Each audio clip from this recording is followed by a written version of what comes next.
एक ज़माने में एक आरामदेह छोटे जंगल में सीमी नामी एक अजीब गुलहरी रहती थी। सीमी की चमकदार चमकती हुई आंखें और एक दम थी जो हमेशा जोशो खरूश से हिलती रहती थी। वो पूरे जंगल में सबसे दोस्ताना गुलहरी के तौर पर जाना जाता था जिससे आप कभी मिल सकते हैं। एक धूप की सुबह जब सीमी एक दरख्त से दूसरे दरख्तों में घूम रहा था, उसने कुछ गैर मामूली देखा। ऊंचे ऊंचे बलूत के दरख्त में एक घोंसला था जो दूसरों से मुख्तलिफ लगता था। ये बड़ा था और असरार में डूबा हुआ था, जिसमें पत्ते और टहनियाँ एक पेचीदा अंदाज में एक साथ बने हुए थे। सीमी के तजस्सुस ने इसे सबसे बेहतर समझा और उसने तहकीक करने का फैसला किया। फर्तीला फजल के साथ दरख्त पर चढ़कर वो पुरस्रार घोंसले तक पहुंच गया। अंदर इसे कोई ऐसी चीज़ मिली जिसने इसकी सांसें छीन ले, एक छोटा सा चमकता हुआ अंडा जो उसने कभी नहीं देखा था। ये नीले रंग का एक खूबसूरत साया था जिसमें सोने के छोटे छोटे धब्बे थे जो सितारों की तरह चमक रहे थे। सीमी जानता था कि उसे इस कीमती अंडे की हिफाजत करनी है, लेकिन इसे इसकी देखभाल करने का तरीका मालूम नहीं था। इसने जंगल में अपने दोस्तों से मशवरा लेने का फैसला किया।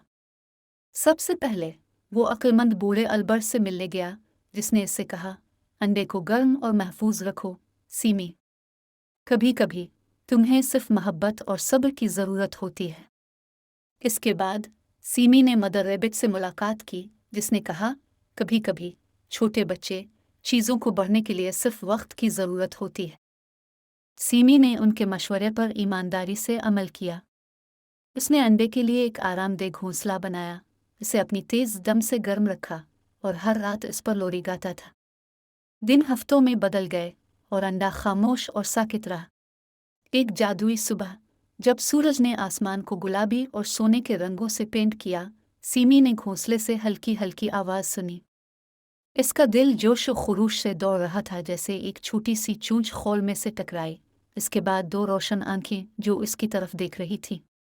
सीमी ने अब तक के सबसे प्यारे बच्चे परिंदे को देखा था, जिसके पंख आसमान की तरह नीले थे और एक खुशकुन चहचहाहट जो जंगल में गूंज रही थी।